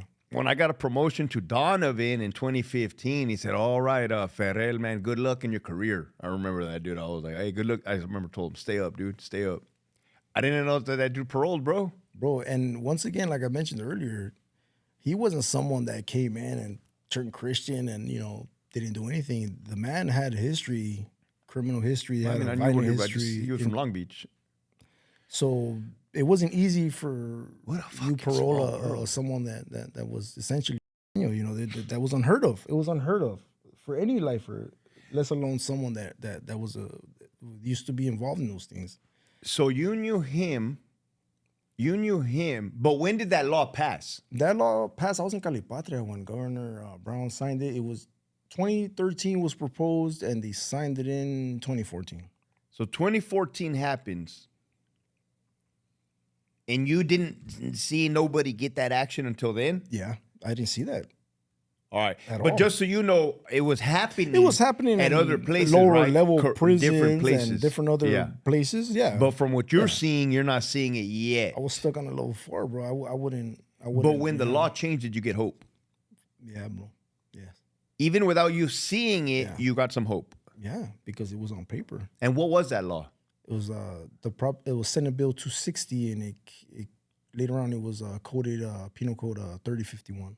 But with the age of what? So what happened was that there were some major U.S. Supreme Court cases that came from the top, from Washington, D.C. They say, hey, look, in the state followed, you have to give juveniles the opportunity to rehabilitate, and giving them a meaningful opportunity for release was not giving them that opportunity. They held it to be unconstitutional. You can't just sentence someone to die in prison without that opportunity as a kid. They found it as unconstitutional under which constitutional right? The Eighth Amendment. Yeah, it's cruel and unusual. Cruel and unusual. Yeah. And it goes back to earlier, when you were saying about how when people don't care and all that, they don't care until it happens to them, bro. Facts, bro. You just said it right there. Ain't nobody gonna say that their kid ain't gonna commit a fucking crime and go to prison. I'll give you an example. I have to tell you this. It happened in Calipat too. That's when I started thinking different. I started thinking different. And one of the things that I used to watch was Dateline. I used to watch Dateline, 40 Hours, all those things on TV, and I used to see it all the time, bro. In other places, especially in other places around the country. Kids that were my age at that time that committed crimes, there was not a lot of people being sentenced to life, without, it was always brown and black. The truth is that I saw the kids that were from a different color, in this situation, white or people with money, 10, 15 years at most with opportunity of rehabilitation, and they go home. Or youth authority, they till they're 25, 26, and that was it. That was it. And I realized that that's not fair, man. Like you give those kids an opportunity, but the brown and black kids get sent up the river and over the mountain and get buried alive, bro. That's just my opinion. That's through my experience, bro. That's how I. Let me ask you this, though. Let's keep it real. And I love what you're saying, dude. Does that mean that the white people are committing less crimes, or does that mean that they're not getting caught, or does that mean that they're getting shown more grace and leniency? I just think that it's more. It's not that they don't commit crimes or they commit less crimes. It's just, when it comes down to applying the punishments for the crimes they do commit, they definitely get leniency. They definitely get seen. Their youth gets seen as what they are. They get seen as youth. Oh, well, poor Billy, yeah, he yes, he did this horrible crime, but, I see that you're a kid. You don't know what you're doing. You're going to wake up one day and think different. So here goes 10, 15 years and, work on yourself, and if you do good, be back in 10 and you're out. When it comes to the Mexicans and the blacks, they say, these predators. Gang members, that's all they got to say. I have a good friend of mine. Shout out to Raul Arvizu. We're on the yard, and he used to tell me, he used to tell me, "Hey, bro, you know, I feel like a prisoner of war." And I'm like, "What do you mean?" And he brought out something I never thought of, but it's true because I read a lot. I read a lot when I was locked down. He's like, "Yeah, bro." He goes, "I'm here because the state of California, LA County, decided to criminalize gangs and drugs. And because of that, they were so aggressive in putting me away with all these sentencing issues, you know, the stacking of time, the stacking of allegations. And, you know, he did something that was, you know, a regular person would have got 6 years for, but he ended up doing 18 With the enhancements. because of the enhancements. And that directly affects brown and black communities, bro. That's just the hard truth of it. You know what I'm saying? I'm not saying there's not no good white people out there and it doesn't, you know, all of them. No. What I'm saying is when it comes down to applying the law fairly to brown and black communities, it's definitely different. That's just my opinion, bro. For some reason, I just wanted to ask this question just to get it out in the open. Would you say that Los Angeles County is predominantly brown and black? Well, at this point, me growing up, when Okay. I grew up, Okay. yes. At this point, one of the few things that I noticed about Los Angeles, me coming home to the city that I saw that I was born and raised in, there was a lot of gentrification. I mean, a lot, bro. Now or then? Now you see communities that were predominantly Mexican American or whatever you want to call them, Hispanics. I call them indigenous Spanish speaking people because they were there. They were there before. And gentrification, you get people with money. They'll come in, start buying all the property up. You can't afford it. Yeah, you know, people will leave, bro. Yep. And you see that a lot in Los Angeles. You see that a lot in Everywhere. you know, but in Los Angeles, it's just there, bro. Like you see it. Like you see a bunch of people from different areas, a lot of transplants, a lot of people from there coming from the East Coast, Midwest, and that's fine. You know, there's nothing wrong with that. It's just an observation. You know, it's just something that I noticed right away. And everything's just so expensive, bro. The housing is unbelievable. You're extremely well educated, dude. Where Thank and you. when did you start reading, and what were you reading, dude? So I get that a lot, right? I get that a lot, and I gotta keep it real with you, man. I'm well read because I was part of that era, you know, in the level fours where you were encouraged. You were encouraged to read, bro. You were encouraged to read, and I'm talking like books that, you know, literature. You're talking the main thing for at least for us for the Southern Hispanics was get to know your history. You know, that was mandatory. With the history being what? I mean, Aztec? I would say Chicano studies, bro. Chicano Yeah, studies. that's Chicano studies. Anybody that's taking Chicano studies will understand that it goes back to the indigenous time with the Spanish, and then how the United States took over our land, invaded our people, and took half the land, and just started, doing what they're doing now. Is that, you know, that we're not welcome here, that we don't belong here. You know, that's really what they did, and somehow they turned it around like that was a long time ago. You sold the land. That's not true, bro. That's not true. So why do I bring this up? Is because that got me thinking. Wait a minute, how did I get here? How is it that I can't go home? How is it that I'm locked up forever? How did they do this? So I start reading, bro. Like trying to figure things out. Like, But a person can learn not just from learning their own history. A person can learn from other ethnic groups and we did, and you guys did. And at that time, bro, you saw that. That's what I want to know. Yeah. Like, what did you read, dude? Like, did you read like philosophy? Did you read like warfare, All that, all of it, all of that stuff. psychology? You had to. You're amongst men that you know. Most of those men are intelligent, bro. They're reading that stuff too because they're worried about you. They're worried about you taking them out. You know, that's just a level 4. That 180 atmosphere, bro, is just so aggressive, and there's no really room to grow in a healthy manner. You know, it's you're rewiring your brain to be more. Did you read Warlike. Did you read self-help personal growth books? Yes, I did. Yeah, but that was later, bro. That That was was later? way later when I started when my transformation started, and that really changed my life, bro. Out of this entire learning process, what did you gain more satisfaction? Like, what did you find interesting? Which topics? For self-help, In general, book-wise. law, bro. Law? Oh, fuck. I forgot that you had even said so. Law, bro.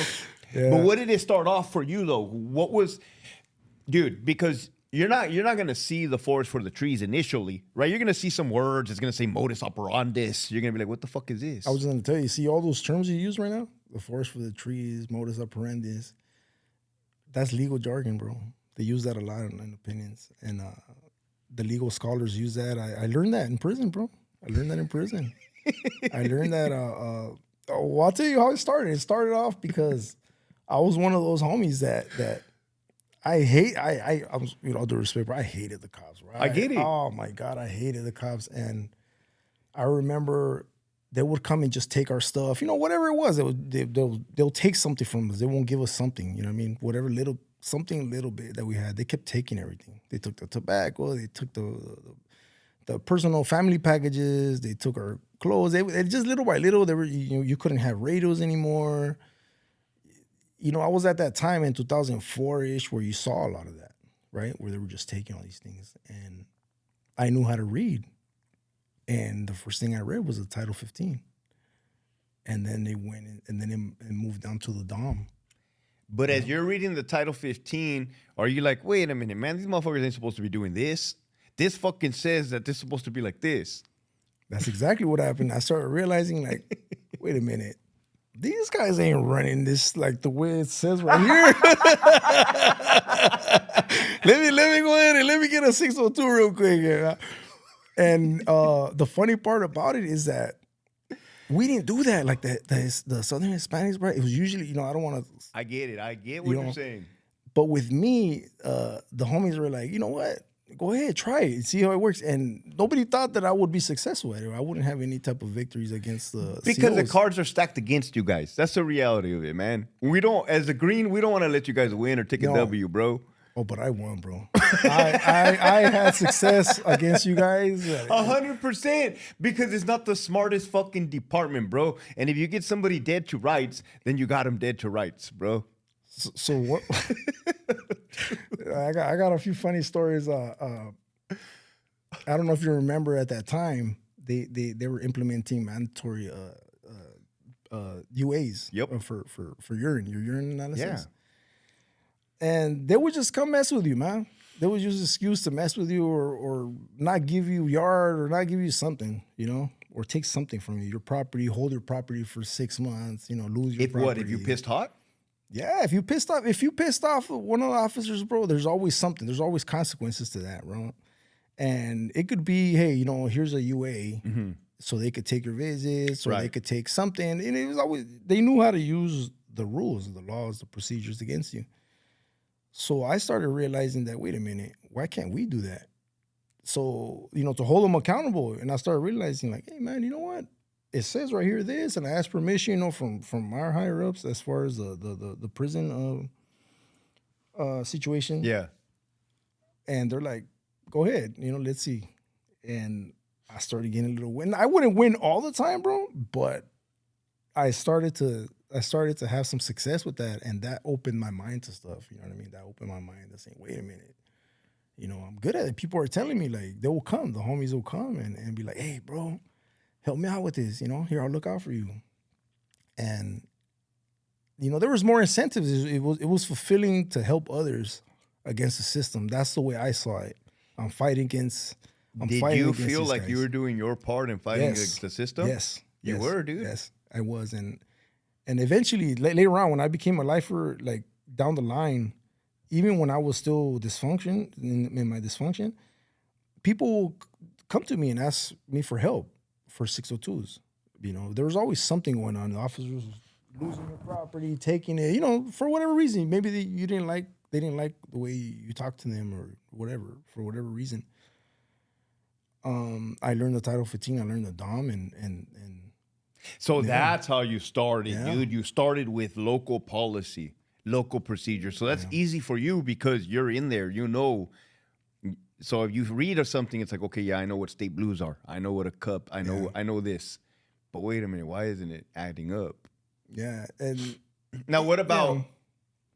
your legal situation when it came to you getting action? How did that happen? so down the line, when I ended up getting convicted for the big stuff, for the bigger crimes, you know, that's one of the things in the level 4. Going to the law library was something that it wasn't just a study. It was a way to get out of the cell during the lockdown. So it was hard, bro. It was hard trying to get in there for someone that really wanted to study what's going on in their case or appeal or anything like that. And you saw that a lot. You saw a lot of people trying to, you go through that phase, where you want to fight for your freedom. Freedom. And most of the time you get denied, So I most of the lifers I met went through that stage, and I wasn't any different. I went through that stage, but I didn't leave it, bro. I didn't leave the law. I stuck with it, even though I got denied. Eventually, got denied. I got a lot of victories. I have some victories, and that was because I didn't stop reading. I kept reading. I kept reading, and I kept reading case law after case law. It was like Dateline, bro, on paper. Yeah, Dateline, bro. It's a true crime story, but it's on paper, and it tells you what happened, the facts of the trial, and then it tells you what was done and stuff like that. So that interested me, bro. That for me, it fascinated me that's what happened to me. They throw you away and they violate this. But what a trip is that that was 22 years of your fucking life, dude. That's 22 years, bro. It's not like you got sentenced to 1 year, you learned that you got fucked over, and then you got out. There was a 22-year gap of your life. You're in the law library, dude. You're learning about the whole entire judicial system. You're learning about case law, which is very important. How many times did you go to the parole board prior to you getting granted? Twice. What did the first one look like? What year was that, and what did that look like? 2022. They just said I wasn't ready, bro. You were at Centinela? Yeah. And they took you to the BPH room, which is over there on the Charlie Delta visiting side? Yeah.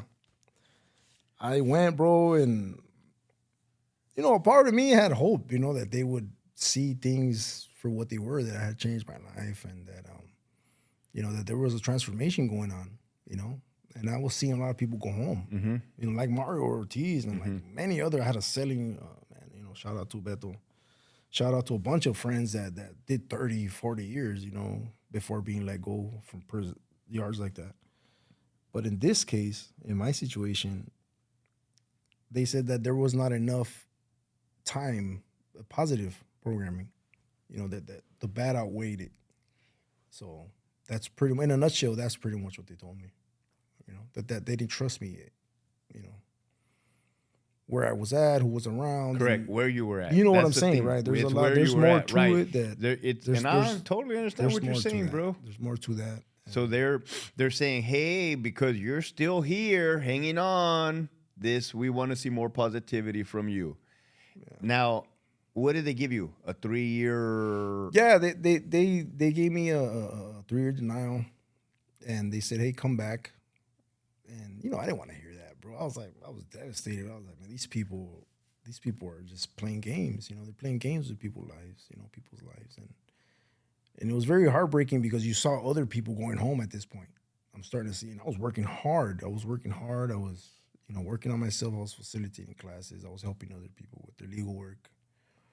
And I had success with that. There's people out here walking around because I helped them out on their writs or their appeals or resentencing. Somebody messed up in their procedural stuff, and I'll find the loophole, and we'll figure it out. I got really good at it. So there was a time where I had this healthy confidence to myself that I said, hey, I'm not the same guy that you're talking about. But they didn't want to hear that. They're like, just give us more time, more clean time. Stay away from these guys that you already are staying away from. But, in a nutshell, they're like, yeah, but just come back later, And that's what happened. And then when you came back 3 years later, How long were those 3 times? How long were those years? Did they go by fast for you, short for you? No, bro. Those were probably the longest. Those that were I the think. longest? Yeah, I think that was the longest one for me because I knew at that point, that there was nothing that, like, I knew I wanted to come home and I had the opportunity and I could savor it, but I wasn't ready. I wasn't ready yet. And it took me a while to get to that point, So So it was like God's plan. oh man, bro, God, my creator, the Holy Spirit, Great Spirit, whatever you want to call it, for me has worked miracles, man. Like, I haven't, since inside, I've been running into such good people, good network. I've been running into so many people that have helped me, get to where I want to get to and the places where I want to go. Even running into you, it's just amazing how, Spirit works and how they connect people.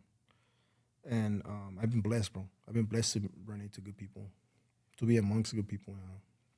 When they granted you parole, did it feel surreal? Yeah. Like what? I was like numb, bro. I was like, okay, it was registering, but it really wasn't. It was a little bit of both. Like I was in shock, and then I was happy. I felt like I deserved it at that time. I felt like I had proven myself worthy of an opportunity to be released. And at the same time, I was happy. You know what I mean? I was happy because just the thought about freedom for such a long time, after such a long time, man. Did you experience survival guilt when you got out? Meaning like you were still thinking about the homies back at the prison? You were kind of feeling guilty, like, fuck, I got out and they didn't? Well, yeah. I mean, I still have co-defendants, I still have co-defendants that haven't made it out yet. And obviously, obviously I think about the guys that are left behind and, I don't wish that upon anybody, man, to be locked up like that. That's not, having experienced that, I wish that they're given the opportunity, soon enough to where they can be home with their families and, working on themselves and their future, out here making a difference. When it comes to the reentry programs and the halfway houses and the rehabilitation, you were saying that you do find it effective because back in the day, it just you're back home without any rehabilitative. Well, yeah, when you compare both of those, how it was things before, where there was no transitional housing, there was no reentry housing, there was no programs, there really wasn't. It wasn't accessible to someone like me right away. Most of them were private, drug rehabilitation programs for people that had money. Right. So when you don't have programs like that helping people getting out, their transition is not going to be easy. It's not going to be smooth, bro. You have people that have been kept away from society for such a long time that they don't have the skills that they need. They might have the will, but they don't have the skill. So that's where these transitional housing programs help, where you don't have to worry about going and bothering your family or anybody else. Some people don't have family, bro. Right. Some people don't have that relationship with someone that you could say, hey, stay in my room, without money. Right. Everything's money out here. Everything. Right. That's something I learned right away. Everything's super expensive. So you have someone coming out dealing with, having done all that time, and then you tell them, well, on top of the parole status, where you're limited, you're restricted, you don't have certain rights. You really don't have rights. You have to work. You have to pay bills, and you have to be successful at this. It's a lot of pressure, bro, for someone that doesn't have any of that experience. You just got out of prison where they didn't help you. And you were in a structured, hey, you eat when we tell you to eat, you sleep when we tell you to sleep, and we're going to count you when we tell you we're going to count you. So, it's a setup. Back then, it was a setup. Like, you're getting out to the street. You're going back to what you know what to do because there wasn't that opportunity. But now, these transitional programs or programs like, Homeboy Industries, you have so many freedom of coding. You have so many programs now that are coming up. What's freedom of coding? Computer coding? Yeah, bro. No way, dude. That's what I'm doing right now, yeah. I didn't even know that, bro. Look at you, dude. I'm not playing, bro. Hey, bro. You have it, dude. I can see it. I'm not playing, bro. I can see it, dude. I'm not playing. What life skills should a man possess that people like you and I lack when we're young? Patience? Well, of course, you know, you're gonna be naturally.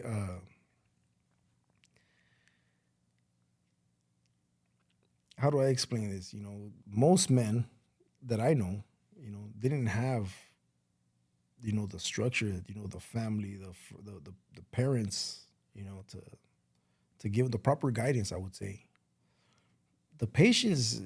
Most kids are how do you say impulsive. You know, they're young, you're impulsive. That's everybody knows that. Youngsters Right. are impulsive. So I think it's really about the environment, the guidance. Who do you have? The support system around you. Support system. I think that's really what makes the difference. Is you know, what type of support system do you have? You know, are your friends or your family Like a supportive? tribe. Who's your tribe? I mean, if you're hanging around with people that are not, you know, and I remember listening to this. Funny, I remember my homeboy told me this once out here doing the financial literacy class, and he said, "You hang around with 9 broke people, you're gonna be the 10th." Facts. So, so the last thing I want to do is hang around with a bunch of broke people, you know. Facts. So, and I think it's the same principle when you're a kid. You know, you have a bad support system, you know, that's teaching you how to drink, how to do drugs, how to commit crime. I mean, what do you expect, bro? What do you expect? It's not smart, man. You know. Dude, I wish we had more time to dive into like the positive stuff, right? But I think people grasp now, bro, that you're fucking thriving. Straight thriving, dude. Any last closing words that you want to give? You can say anything. The floor is yours, bro. Oh, thanks. You got put away, bro, for life, and you came out on the other side. You emerged I did, bro. like a soaring eagle, dude. Straight up. I did, and well, at least for me now, I take pride in what I'm doing, man. You know, not just I finished the Homeboy Industries 18-month program. I'm an alumni of Firma Coding. I finished their program. I'm their second cohort, and today I work for a law firm. That's what's I up. work for sblegalfirm.com. If you guys ever need help, What is it? SB? Legalfirm.com. I'll put the link on the bottom. Well, like I told you, I learned criminal appellate writs. You know, not just the procedures. You know, I learned a lot, bro. So that naturally called me to practice law, not as an attorney, but either as a legal assistant or paralegal. So through my sister, I was able to get connected through certain law firms that gave me opportunities. You know,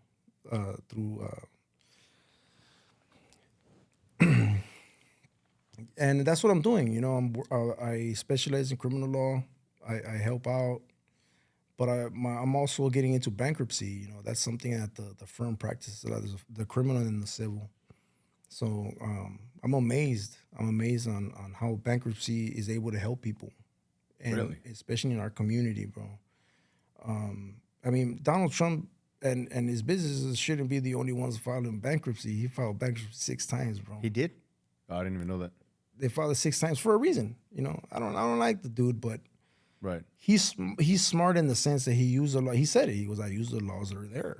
Okay. So why can't our communities use the same laws to help them when they're in debt, when they're overwhelmed with debt? And it happens. Being out here, I realize how important bankruptcy is when you're living outside your means and you have all this debt to you, and trying to live on this debt, you know, paycheck to paycheck is not cool, man. So helping people from my community, helping people that you know, they didn't know about this, you know, giving them that help, that debt relief, you know, to see the families like, hey, you know, we're out of this and we get a fresh start. It's rewarding, bro.